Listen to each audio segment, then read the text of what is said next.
C'est bon? This is fun.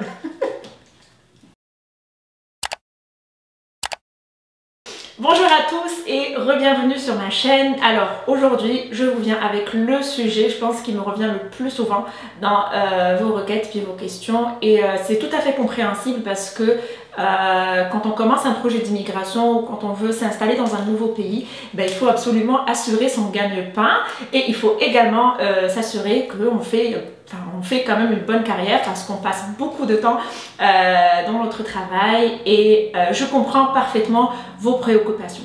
Aujourd'hui, on va parler travail au Canada, comment commencer sa carrière quand on arrive ici. Alors, je ne suis pas toute seule aujourd'hui parce que, comme vous le savez, ce n'est pas du tout ma spécialité ni mon domaine, donc côté légitimité, c'est pas mon cas. Par contre, j'ai invité Radia qui a eu la gentillesse d'accepter mon invitation et qui est là avec nous aujourd'hui pour répondre à nos questions. Alors, Radia, c'est une headhunter qui est installée ici au Canada et qui tient sa propre entreprise de recrutement. Donc, vraiment, son domaine, ce sont les ressources humaines puis le recrutement. Donc, elle va essayer de partager son expertise avec nous aujourd'hui. Bonjour Radia. Bonjour à toi Leïla, merci pour l'invitation. Merci à toi. Alors écoute, on va commencer dans le vif du sujet sans plus tarder parce que là j'ai vraiment beaucoup de questions puis on va essayer d'être très brève. L'idée c'est vraiment juste de pouvoir éclaircir un petit peu le cheminement aux personnes qui nous regardent et puis par la suite il faudra que chacun compte sur ses propres recherches aussi. Exactement. Donc, alors la première question qui nous revient très souvent c'est est-ce que je peux commencer à postuler au Canada avant d'arriver au Canada? Ok, est-ce que ça veut dire ça c'est pour toutes les personnes qui sont dans leur pays d'origine? Moi je dirais, en fait ça c'est un peu délicat, la réponse est oui, mais 99%, moi je vais dire non, parce que quand tu vas postuler à partir de ton pays, tu connais pas le marché canadien, tu connais pas l'approche, comment approcher les compagnies au Canada ou au Québec en général. Tu sais pas comment t'y prends, peut-être ton CV n'est pas aussi adapté au modèle canadien. Donc il y a plein de petites lacunes comme ça que en principe ça peut se travailler en amont à partir de ton pays d'origine. Mais la plupart des gens c'est une fois qu'ils arrivent au Canada, au Québec, à Montréal, qui vont commencer à comprendre comment ça marche le marché à Montréal, comment approcher les compagnies, comment faire la recherche de travail. En fait, c'est ça. Donc je dis, si tu as toutes ces composantes-là et que tu te sens vraiment connaisseur ou connaisseuse du marché canadien, comment ça marche, le CV, le truc, les modèles, l'approche, à ce moment-là, je te dis oui. Si tu connais pas, à ce moment-là, je te dis non parce que tu vas te brûler auprès de plusieurs compagnies. Donc c'est ça. Voilà, ma réponse. Ouais. Mais du coup, en fait, Radia, quand tu parles de marché à Montréal, j'imagine que c'est à peu près la même chose parce que les gens qui nous regardent, c'est aussi des gens qui peuvent s'installer dans n'importe quelle autre province. Est-ce qu'il y a une grosse différence entre le marché de l'emploi québécois puis fédéral, canadien? Non, non, moi je dis entre fédéral et québécois, il n'y a pas une grande différence parce qu'en fait on est sur le territoire canadien, c'est les mêmes modèles de CV, c'est un petit peu la même approche. Juste au Québec, c'est sûr que c'est une province un petit peu spéciale comparée aux autres provinces canadiennes parce que le Québec c'est un peu francophone, il y a quelques lois de plus, mais sur au niveau marché de travail, honnêtement, je vois pas une grande différence à part le français, bien évidemment, la langue parlée qui est un petit peu le frein pour que les anglophones viennent travailler ici, mais dans le fond c'est un petit peu la même chose. Ok, puis donc disons que cette personne, alors ce que je retiens c'est que la personne devrait plutôt préparer son profil quand elle est encore en attente d'arriver ici au Canada plutôt que de commencer à brûler ses cartes avant d'arriver, c'est ça? Oui, avant d'arriver, j'imagine que ça serait bien comme de commencer déjà à connecter avec des gens d'ici, des professionnels dans son domaine d'ici sur LinkedIn virtuellement, faire tout virtuellement parce que voilà, vous n'êtes pas physiquement ici. Donc essayez vraiment de comprendre comment ça marche, lire des blogs, contacter peut-être voilà, des agences de recrutement, des recruteurs, voir ce qu'ils disent, voir, tu sais, juste pour un petit peu comment dire, tester le vibe puis test the water comme on dit, juste pour comprendre un peu comment ça marche parce que c'est complètement différent. Même les gens qui sont en France, qui sont installés en France, l'approche, la façon d'approcher juste les entreprises, déjà le CV il est complètement différent. Ici c'est beaucoup plus une approche de réseautage, donc il faut juste suivre peut-être à partir de ton pays les bonnes personnes au Canada. Peut-être les bonnes compagnies, les bonnes personnes sur LinkedIn ou quelque chose comme ça, les bons influenceurs dans le domaine de l'emploi ou du travail. C'est comme ça que tu vas recevoir le maximum d'informations. Moi, c'est ça ce que je recommande. Après, une fois que tu as pris du recul, etc., que tu commences à comprendre comment ça marche, à ce moment-là, tu peux commencer à postuler. Ok. Puis donc, une fois que la personne arrive ici au Canada, j'ai une question aussi qui se répète, c'est est-ce que je suis obligée d'avoir un diplôme canadien pour avoir une opportunité d'emploi ou est-ce que je pourrais me contenter de mon background professionnel puis du diplôme que j'apporte avec moi de mon pays? Ok, c'est du cas par cas, par contre je vais te répondre. Alors dans les diplômes, comme on sait tous, hein, les diplômes ne sont pas égaux. Hein.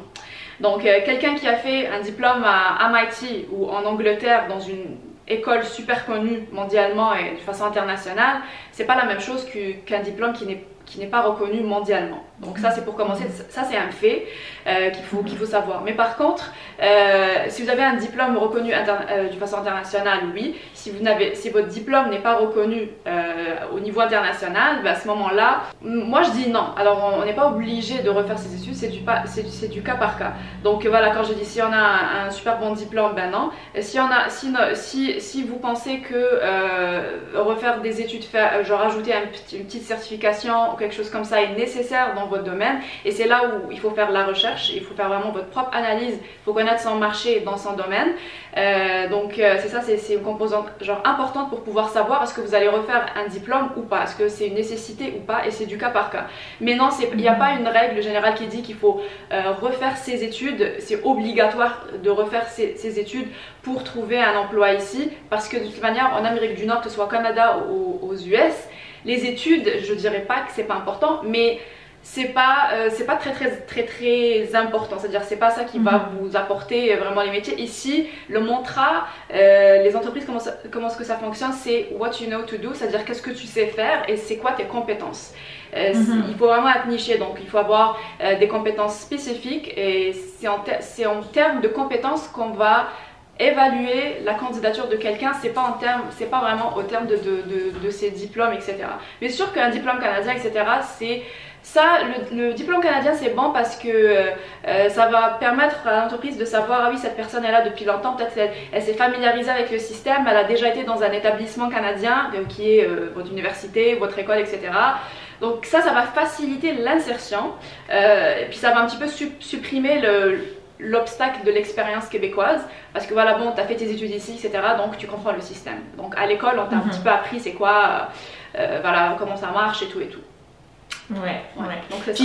Donc, d'accord. Donc si une personne par exemple arrive ici, puis j'imagine qu'il y a plein de gens qui arrivent qui connaissent vraiment personne, en termes de stratégie de recherche d'emploi, est-ce qu'on peut juste se contenter de postuler en ligne ou est-ce qu'il faut absolument sortir dans le terrain, aller frapper aux portes et parler aux gens? En fait, la dernière fois, j'avais fait une vidéo qui parle de ça, la plus grosse erreur faite en recherche d'emploi. Alors, la plus grosse erreur faite en recherche d'emploi, en l'occurrence, c'est vraiment appliquer juste en ligne.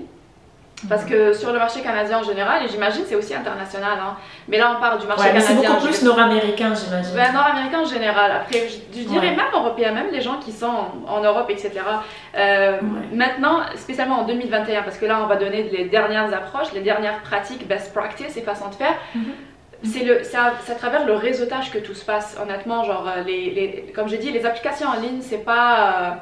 C'est sûr que c'est bien, il faut toujours appliquer en ligne, je dis pas qu'il faut pas appliquer en ligne, mais il faut toujours mixer ça avec du réseautage, et je dirais moi mon approche c'est de faire 70% de réseautage en ligne, virtuellement ou whatever, ou bien voilà sur LinkedIn ou sur les différentes plateformes, 70% de réseautage et 30% de tout ce qui est voilà, les applications en ligne, puis voilà, différentes... En classique quoi. Ouais. Ouais. Puis Radia, démystifions un petit peu ce réseautage, ce fameux réseautage dont on parle, parce que justement ça vient dans le sujet. On entend souvent parler du réseautage comme une clé de l'insertion professionnelle. Est-ce que tu peux nous dire vraiment en bref, je sais que tu en as beaucoup parlé dans ton profil sur Instagram, que je vais mettre en barre d'infos, est-ce que tu peux nous dire comment est-ce qu'on peut réussir ce réseautage? Où est-ce qu'on va trouver ces gens? Ces gens-là, pour faire une approche simple, parce que moi j'aime donner comme des tips qui sont applicables et consistantes. Donc Le réseautage, pour commencer, déjà on commence sur LinkedIn. Si on est dans le domaine professionnel, on commence sur LinkedIn habituellement. Mais cela dépend de ton domaine. Si tu es en marketing ou social media, quelque chose comme ça, c'est sur d'autres plateformes. Mais 99% des domaines, c'est sur LinkedIn qu'on fait du réseautage. Et il y a plusieurs personnes qui prennent LinkedIn juste comme une exposition de son CV. Puis ils vont juste rajouter un petit peu de leurs collègues, etc. Mais honnêtement, LinkedIn, ça a complètement changé, spécialement les 2 dernières années. Les gens commencent à pousser du contenu, ils sont en train de faire ce qu'on appelle du marketing, le inbound, c'est-à-dire de créer sa propre marque personnelle. Comme ça, c'est les entreprises qui te remarquent, c'est pas toi qui va aller courir après les entreprises et après les posts. Donc il y a toute une approche de comment se positionner sur LinkedIn, d'ailleurs, en tant qu'une marque personnelle pour pouvoir justement attirer un réseau, attirer de nouvelles personnes, connecter avec des nouvelles personnes et tout. Moi je dis, vu qu'on est en confinement et que voilà, c'est la seule manière qu'on a, c'est LinkedIn. Si on n'était pas en confinement dans le monde physique, je dirais d'aller aux différents 5 à 7 de il y a des compagnies qui font des 5 à 7 un peu ouverts. Il y a plusieurs organismes ici à Montréal qui peuvent faire comme la Jeune Chambre du commerce de Montréal, la Chambre métropolitaine du commerce de Montréal. Je connais un petit peu les organismes à Montréal, peut-être pas dans tout le Québec, mais moi je suis beaucoup plus spécialisée à Montréal. Alors c'est ça en fait, il faut commencer déjà à participer, à sortir à ce genre de 5 à 7. Il y a des ateliers, il y a des trucs, donc c'est comme ça qu'on commence à faire du réseautage. Et il y a aussi une croyance limitée, spécialement pour toutes les personnes qui viennent de notre background, qui viennent peut-être d'Afrique du Nord, qui pensent qu'un réseau ça s'hérite, parce qu'on a toujours pensé que oui, la marifa, etc. Le réseau ça s'hérite de ses parents, etc. Et il n'y a que les personnes qui sont au pouvoir. Ça dépend de ton nom, tu es le fils de qui, c'est quoi ton statut social. Honnêtement, moi je suis contre ça. Il y a des personnes qui vont dire oui, c'est un fait. J'ai eu beaucoup de débats avec plusieurs de mes abonnés. Ils m'ont dit non, c'est un fait, c'est comme ça, là-bas ça marche comme ça, c'est des trucs. J'ai dit moi j'ai vécu là-bas et j'ai construit quand j'étais jeune aussi un petit réseau. J'avais commencé à construire un petit réseau sans mes parents, etc. Donc c'est ça. Moi je pense que c'est très facile de créer un réseau, mais ça prend du temps par contre et beaucoup de patience. Et aussi ça prend, faut s'intéresser aux gens authentiquement, commenter leurs affaires, les encourager, parler avec les gens, être le premier à faire le premier pas, etc. Donc c'est vraiment, ce que tu dis, c'est que le réseautage, c'est un marché qui est accessible à tout le monde. Il faut juste être authentique. J'adore le mot que tu as utilisé, parce qu'effectivement, des fois ce qu'on trouve, c'est qu'il y a des gens qui vont peut-être vouloir faire du réseautage, mais avec une mauvaise foi. C'est-à-dire, ils sont pas là pour créer des relations solides et des relations qui sont durables, mais vraiment juste pour une raison précise. Est-ce que tu trouves que ça, c'est une pratique qui est louable dans le cadre du recrutement? Oui, en fait, ça existe partout. Après, il y a des gens qui sont stratégiques. Ça, c'est les gens qui sont stratégiques, qui vont par exemple sur LinkedIn venir connecter juste avec les personnes qui vont leur donner quelque chose. Honnêtement, j'ai pas envie de rentrer dans l'intention. On peut pas commencer à avoir des suspects partout. Moi, je suis pas d'accord. Moi, je suis pour une approche qu'on connecte à une personne, parce que je vais te donner un exemple. Toi, tu veux travailler chez Microsoft, ok? Authentiquement, si tu aimes travailler chez Microsoft, donc de façon naturelle, tu as envie de te connecter avec les gens qui travaillent chez Microsoft. Maintenant, si on commence à rendre ça suspect, ah oui, toi, tu vas connecter avec les gens de Microsoft parce que c'est juste par pure affaire, par pur intérêt. Mais non, mais si tu aimes Microsoft, travailler chez Microsoft, bah, tu dois te connecter avec ces gens. On va pas un petit peu questionner ton intention derrière. Donc il faut vraiment keep it simple. Il faut pas trop se bloquer sur ce point-là. Mais oui, il y a des personnes qui sont absolument pas, c'est-à-dire ils sont vraiment très fake. C'est-à-dire moi, si j'ai envie de travailler chez Microsoft, je vais aller connecter avec les gens de Microsoft, mais par contre je vais essayer de connecter avec les gens, mais au final, les gens avec qui je vais réellement connecter, je vais converser et tout, ce seraient les gens qui ont le vibe que moi j'aime. Je vais pas parler avec quelqu'un juste parce qu'il va m'apporter quelque chose. Si j'aime pas la personne, ça s'arrête là. Mais en fait, c'est ça un petit peu l'approche qu'il faut avoir. Mais vu que mon intérêt est chez Microsoft, je vais aller connecter chez Microsoft, et ça ne me fera pas de moi une personne qui n'est pas authentique ou bien qui défend juste ses intérêts. Non, parce que j'ai envie de travailler chez Microsoft, je dois faire ça. C'est une étape naturelle et authentique, tu vois. Ouais, effectivement, c'est ça. Moi, je retiens vraiment le mot authentique, parce que c'est ça au fait qui prouve un petit peu, comme tu dis, ta stratégie dans ton approche de recherche d'emploi. Je passe à une autre question, Nadia. C'est si j'ai par exemple une expérience considérable dans mon domaine, disons par exemple en IT ou peu importe. Est-ce que quand j'arrive ici au Canada, je suis obligée de commencer en bas d'échelle? Ah non, il n'y a pas d'obligation, absolument pas. D'ailleurs, j'aime pas le mot bas d'échelle. En fait, ce qui se passe, c'est que si les gens qui ont de l'expérience dans leur pays d'origine, par exemple ils ont 10 ans d'expérience, il faut toujours capitaliser sur cette expérience-là, c'est sûr, il ne faut pas effacer et complètement oublier cette expérience, ça c'est une erreur, à moins que vous voulez complètement changer de domaine une fois que vous serez au Canada. Mais la question c'est est-ce qu'on est obligé de commencer en bas d'échelle? On n'est pas obligé. Ce qui se passe naturellement dans le marché et que vous serez un petit peu obligé de suivre, c'est que peut-être un petit peu naturellement ce qui se passe généralement, c'est que les gens vont avoir peut-être des petits jobs, travailler chez des petites et moyennes entreprises, ils vont pas pouvoir travailler chez des gros labels à cause de l'expérience québécoise, parce que les grosses entreprises, etc., les entreprises super bien établies et tout, elles vont toujours chercher des gens qui ont en minimum 2 ans d'expérience au Québec, parce qu'en fait c'est un investissement dans la ressource en temps, argent et énergie, donc elle cherche toujours quelqu'un qui connaît les mécanismes de travail ici. Donc c'est ça. Mais je dirais pour commencer, pas en bas d'échelle, je dirais que peut-être vous allez commencer avec des petites entreprises, peut-être un salaire un petit peu plus bas, peut-être genre une petite réduction, pas un truc à 50% ou quelque chose comme ça. Juste commencer un petit peu petit, juste pour se faire l'expérience québécoise. Par la suite, voilà, vous allez pouvoir travailler quand vous voulez. Radia, toi qui es professionnelle dans le domaine du recrutement, j'ai une question que moi-même je me pose très souvent, c'est, alors je vais te donner 2 scénarios et je sais que c'est au cas par cas, mais de façon générale, dis-moi quel est le scénario le plus, où il y a le moins de risques. Alors disons par exemple une personne a beaucoup d'expérience, a 10 ans d'expérience dans son pays, elle vient ici au Canada et ben, il faut qu'elle gagne son pain. D'accord? Donc disons que ça lui a pris 2-3 mois, elle n'arrive pas encore à trouver un travail dans son domaine, donc elle est obligée d'aller faire un job alimentaire quelque part. Est-ce qu'il vaut mieux que cette personne effectivement va vers un petit job et garder l'œil sur ce qui se passe sur le marché en attendant de trouver quelque chose dans son domaine, ou est-ce qu'elle ferait mieux de faire un pas en arrière, de faire une certification ou un diplôme ou quelque chose qui lui faciliterait l'insertion professionnelle? Alors, si je réfléchis, c'était très longue question, Leïla. Oui, c'est très... Alors, quelqu'un avec 10 ans d'expérience, par exemple, qui vient ici, est-ce qu'il va faire une certification pour faciliter l'insertion ou il va continuer avec sa recherche d'emploi? C'est ça? C'est ça, continuer avec sa recherche d'emploi et surtout, entre-temps, parce qu'il faut qu'il paye quand même ses factures, il va aller, par exemple, travailler, disons, au Walmart ou quelque chose comme ça. Est-ce que ça, c'est pas quelque chose qui va le sanctionner dans son profil? Ou dis-moi, toi, par exemple, comment vous voyez cette situation-là? Oui, moi, en tout cas, on est obligé de payer les factures, donc il n'y a aucun problème d'aller faire un petit travail ailleurs, qui n'est pas dans son domaine, mais par contre, il ne faut pas inclure ça dans son CV, donc ça, c'est très important.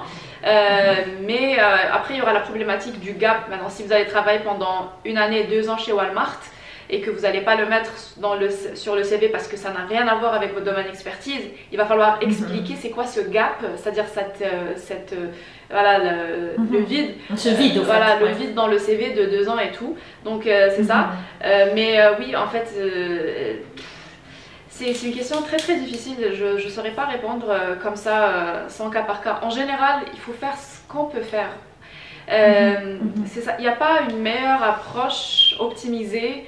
Moi je dis, ouais ça c'est vraiment de travailler puis essayer de trouver un travail qui se rapproche de son domaine d'expertise le plus tôt possible. Parce que c'est ça qui va te faire gagner beaucoup de temps. Parce que si tu vas commencer à travailler chez Walmart et tu vas rester là-bas pendant 2 ans, 3 ans, ça commence à... Moi c'est un scénario que je ne recommande absolument pas. Ça peut être super néfaste pour sa carrière. Donc le plus tôt qu'on trouve quelque chose, même s'il serait d'aller faire peut-être une petite certification qui va, bien évidemment, qui va être alignée avec son domaine d'expertise, puis travailler en même temps juste pour justifier le gap, je pense que c'est le meilleur scénario que je peux donner. Ouais. C'est vrai parce que moi par exemple j'ai rencontré des personnes qui effectivement ont commencé avec des jobs alimentaires puis à un moment donné ils se sont dit ouais bon ça fait l'affaire, je vais continuer comme ça. Et 2 ans ou 3 ans plus tard, hop, il se réveille, il veut recontinuer dans sa carrière. Et là, il trouve que c'est un peu, pas trop tard, mais c'est quand même assez difficile. Et ça lui prend beaucoup plus d'efforts que s'il avait commencé à faire sa recherche. C'est un faux pas en fait, c'est pour ça qu'il faut planifier sa carrière, il faut vraiment avoir toujours une vision sur du long terme de sa carrière, spécialement quand on change de pays, et c'est là qu'on doit miser sur notre carrière parce que c'est tout. La carrière, ça représente 80% de notre vie quotidienne. Donc il faut vraiment avoir les bons conseils, il faut vraiment planifier et être stratégique avec sa carrière. Sinon, si vous faites un gros faux pas comme celui-là, moi je trouve que 3 ans dans un job alimentaire comme ça, et ensuite tu te réveilles au bout de 3-4 ans, c'est un petit peu difficile. Je dirais pas que c'est pas récupérable, mais on peut éviter tout ça si on a les bons conseils avant. Disons, enfin, puisqu'on est encore dans le sujet, parce que généralement ce que les nouveaux arrivants comprennent, c'est qu'il faut absolument qu'ils rentrent dans le marché de l'emploi parce qu'il faut qu'il ait cette fameuse expérience canadienne pour qu'il puisse réussir son insertion professionnelle. Est-ce que toi, en tant que recruteuse, c'est quoi l'expérience canadienne en fait dont on parle? L'expérience canadienne, c'est juste d'avoir sur son CV 1 année et demie, 2 ans d'expérience dans n'importe quelle entreprise qui est implantée au Québec. C'est tout. Okay. Il faut juste au que ça soit au Québec ou au Canada. Ouais, c'est ça. Donc n'importe quelle entreprise, juste à savoir que vous avez travaillé 2 ans chez X. Ok. Est-ce que il faut absolument que ce soit dans ton domaine d'expertise ou dans n'importe quel autre domaine? Ah là, ça c'est complètement une autre question. Ça dépend. Ça, si vous voulez par exemple, si vous voulez faire consultant en TI par exemple, ben, au Québec, comment ça marche, c'est vraiment au champ d'expertise. Tu peux pas commencer à faire, par exemple, adjointe administrative pendant 2 ans dans un domaine complètement différent. Par la suite, tu vas commencer à changer pour faire marketing ou bien management de stratégie. Le gap est très grand, puis même si tu vas déjà, ça c'est pas un problème d'expérience québécoise, c'est un problème de carrière, c'est un problème de changement de carrière, puis ça on peut le faire, on peut transitionner sa carrière, mais là c'est un autre sujet, hein. Là je vais pas commencer à parler sur ça pendant 5 heures. Ouais. Mais non, ça c'est pas un problème d'expérience québécoise, ça la personne aura du mal à trouver un travail juste à cause du gap. Si vous faites adjointe administrative, vendeur ou je sais pas quoi, puis demain pendant 1 année, 2 ans, puis après c'est que ça, enfin vous avez que ça dans votre expérience québécoise. Par la suite vous allez faire consultant TI ou marketing ou stratège ou je sais pas quoi. Ouais, ça va être aussi difficile en fait. Il faut toujours suivre rester dans son champ d'expertise, faire le tout pour pouvoir rentrer dans son domaine et garder son domaine. Après, je dis pas qu'il faut... Moi, je suis la première qui a changé de domaine. Là, c'est un autre sujet. Si vous voulez transitionner votre carrière ou bien vous voulez faire un changement, une reconversion professionnelle, ça, c'est un autre sujet, mais ce qu'il faut savoir pour le sujet d'aujourd'hui, c'est les nouveaux arrivants. Alors, pour les nouveaux, il vaut mieux pas faire une reconversion de carrière au début de son expérience québécoise parce que là, ça rend les choses encore plus complexes. C'est ça, encore plus difficile. Peut-être qu'on parlerait de la transition professionnelle dans une autre fois. Toujours dans l'expérience canadienne, est-ce que les expériences de bénévolat sont considérées comme une expérience canadienne? Non.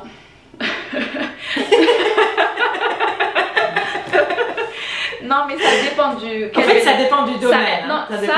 Ça va venir en extra. Ça va venir en extra rendre votre candidature plus forte parce que moi par exemple je faisais du bénévolat à la Jeune Chambre du Commerce de Montréal. C'est un super ajout à son CV, tu vois, c'est beau, puis c'est super important d'ajouter ce genre d'organisme dans son CV. Ok. Une autre question, c'est Radia, est-ce qu'il faut absolument être bilingue pour avoir ses chances de travailler ici au Canada? Au Canada ou au Québec? Au Canada, en général, ou peut-être au Québec parce que ça c'est ta spécialité, non? Au Canada, il faut être anglophone pour travailler au Canada. Il faut parler l'anglais parce que c'est la langue officielle du Canada. Le français n'est pas du tout nécessaire quand vous êtes dans les autres provinces canadiennes. Alors le français, je pense qu'il n'y a pas beaucoup de monde qui parle français. Mais sinon, au Québec, c'est important dans certains domaines. Mais même s'il y a plusieurs entreprises qui sont parfaitement anglophones, Mais être bilingue, c'est super important parce qu'il y a beaucoup d'entreprises qui travaillent dans les deux langues au Québec. Donc, dépendamment des domaines, s'il y a un besoin de communication dans les deux langues, ben, à ce moment-là, c'est obligatoire. Donc, que ce soit au Québec ou au Canada, généralement, l'anglais est quand même un critère qui est très important pour l'insertion professionnelle. Surtout dans le reste du Canada, parce que au Québec, je peux dire que peut-être on peut fermer un petit peu les yeux sur l'anglais. Il y a plusieurs entreprises qui recrutent des personnes qui parlent juste en français. Mais dans les autres provinces canadiennes, c'est impossible de ne pas parler anglais, c'est impossible. C'est ça, effectivement. Donc, je pense qu'une des choses que les personnes devraient faire et investir avant d'arriver ici au Canada, c'est premièrement commencer le réseautage, mais aussi par faire leur niveau en anglais, parce que c'est pas un atout, c'est un critère important de sélection sur le marché de l'emploi. Une autre question, c'est où est-ce que je pourrais trouver les offres qui correspondent à mon profil? Donc, est-ce que tu peux nous dire, toi qui es vraiment dans le domaine et sur le terrain, est-ce qu'il y a des sites ou des plateformes ou quelque part où on pourrait trouver les offres quand je fais ma recherche d'emploi? Oui, le meilleur que je recommanderais ici au Québec, c'est Indeed.ca ou bien Indeed.com pour le reste du Canada. Monster pour tous les domaines confondus. Mais sinon, gardez toujours, moi l'approche que j'utilise avec tous mes candidats, c'est vraiment qu'ils gardent l'approche sur LinkedIn, parce que maintenant, LinkedIn, c'est un grand boom et il y a tous les postes, toutes les compagnies postent leur job sur LinkedIn. Donc vous allez vraiment trouver tous les postes et tous les emplois là-bas. Ok. Puis il y a aussi les agences de recrutement, on va dire, qui sont peut-être aussi efficaces dans notre recherche d'emploi. Oui, bien évidemment. Donc les agences, il y en a plusieurs. Donc vous pouvez juste chercher Agence de recrutement Montréal. Puis la meilleure approche, c'est d'aller connecter avec les recruteurs des agences de recrutement sur LinkedIn, de leur envoyer un message, de leur envoyer aussi votre CV, etc. Qu'est-ce que vous cherchez exactement, le poste précis que vous cherchez. Et puis c'est comme ça que ça va commencer. Parfait. Est-ce que tu as un dernier conseil to wrap up un petit peu notre conversation? Un dernier conseil pour les personnes qui s'apprêtent à venir ici puis qui veulent commencer justement leur stratégie de recherche d'emploi. Est-ce qu'il y a quelque chose qu'ils devraient garder à la fin de cette vidéo? La chose qu'ils devraient garder, c'est vraiment de savoir où aller chercher les conseils carrière et sur le recrutement. De ne pas écouter n'importe qui et de ne pas se fermer sur sa petite communauté quand il arrive ici. Parce qu'en fait, il y a beaucoup de mauvais conseils qui circulent. Donc il faut toujours être conscient de ça. Il faut aussi être conscient des conseils qu'on accepte et qu'on décide d'écouter, parce que c'est ça qui va faire toute la différence dans votre carrière et dans votre cheminement. C'est vrai, Radia, tu cites un point qui est très très important et justement je voulais aussi en parler, c'est l'humilité dans la recherche d'emploi. Je parle surtout des personnes qui ont un background qui est quand même assez solide, puis quand ils arrivent ici, ils ont comme... C'est un peu difficile au fait pour eux de se vendre, tu sais, parce qu'ils avaient quand même un confort financier, professionnel qui durait depuis des années. Puis là, il va falloir qu'ils fassent leurs preuves sur le marché de l'emploi parce que personne ne les connaît ici. Donc il faut également se munir d'humilité et d'avoir une petite tête. Mais j'aimerais ajouter un truc, parce qu'il y a plusieurs... En fait, c'est sûr qu'il y a beaucoup de personnes qui vont oublier un petit peu cette humilité, mais il y a aussi beaucoup de monde, spécialement dans la communauté nord-africaine, maghrébine, qui vont avoir un manque de confiance en eux quand ils commencent. Puis moi, je dis, quitte à ne pas avoir l'humilité, il faut avoir la confiance en soi. Parce qu'en fait, c'est à travers la confiance en soi qu'on va pouvoir décrocher, qu'on va pouvoir être à l'aise dans les entrevues, qu'on va pouvoir bien parler, bien communiquer, bien partager, puis partager ses compétences et ce qu'on sait faire. Donc c'est ça, il faut avoir confiance. Pour tout ce qui est d'humilité, c'est sûr que on peut marier les deux ensemble. Mais là, il ne faut pas oublier la confiance en soi. Donc il ne faut pas laisser l'humilité tourner comme nous faire un mauvais tour et devenir un manque de confiance. et avoir cette fausse modestie un petit peu qu'on nous a appris. Et non, mais c'est vrai, c'est un point très très important à dire justement. Je pense que je vais conclure sur ce point-là. C'est vraiment aussi de savoir comment se vendre, de ne pas avoir honte de se vendre et d'être fier un petit peu des réalisations professionnelles qu'on a fait, parce que c'est vrai, quand on arrive ici, on a l'impression que les gens ne vont pas nous accepter, on a l'impression qu'on ne sait pas faire grand chose parce que tout est nouveau, mais il faut reprendre confiance en soi et ne pas avoir honte ouais, de notre profil. Mais ça se travaille. Ce qu'il faut savoir, c'est que vous allez arriver ici, les 2 premières années vont être difficiles, donc il faut vraiment s'accrocher. Il faut toujours travailler sa confiance, parce que la confiance en soi c'est un muscle, donc toujours travailler, toujours essayer d'avoir des bons conseils, chercher les bons conseils, essayer de réseauter. Quoi d'autre? C'est ça un petit peu les conseils que j'ai à donner. Il faut toujours rester conscient de sa carrière, puis rester conscient de son entourage, et puis c'est tout en fait, et de foncer. Foncer, c'est ça. Ouais. Donc c'est ça, n'hésitez pas mes chers amis à foncer effectivement quand vous arrivez ici sur le marché de l'emploi. Votre opportunité ou l'opportunité de votre carrière, elle existe quelque part, il faut juste aller et savoir la chercher. Radia, tu sais, mon cerveau il pilule de questions pour toi. J'en ai une dernière, oui, avant de conclure. Comment, pour les gens au fait qui s'apprêtent à venir, comment est le marché de l'emploi de façon générale? Il y a des gens au fait qui ont vraiment peur de venir ici puis de ne pas trouver un travail et de mourir de faim, et bref, dans un scénario assez dramatique. Ah non, ouais. Le marché de l'emploi au Québec, au Canada en général, est très bon. C'est la raison pour laquelle on est envahi par les Européens, parce qu'eux ils sont clean. Non, et il est vraiment très bon. Il y a une pénurie de ressources, dans les domaines TI, alors avec les bonnes expertises, sur certaines expertises. Il y a une pénurie de ressources dans, dans le domaine de santé, tout ce qui est infirmière, etc.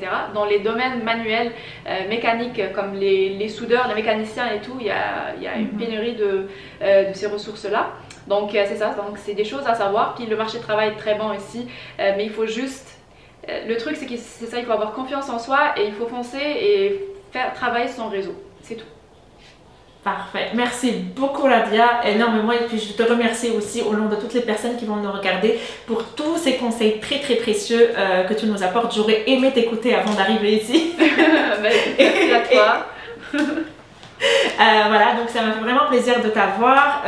Sur ce, je vous dis à très bientôt. Si vous voulez contacter Radia, je vous mettrai son compte Instagram en barre d'informations et puis juste ici. Prenez soin de vous, n'ayez pas peur, vous allez y arriver. Il y a plusieurs personnes qui y sont arrivées, donc il n'y a aucune raison que ça ne soit pas vous. Un petit dernier mot, Radia? Bah écoutez, tu as tout dit, je vais pas répéter, ayez confiance en vous, puis surtout la confiance, et puis foncez, travaillez sur vous, entourez-vous par les bonnes personnes, et ayez confiance en votre destin aussi. Donc c'est tout ce que j'ai à dire, puis bon courage à tous. Merci beaucoup, à la prochaine, ciao ciao.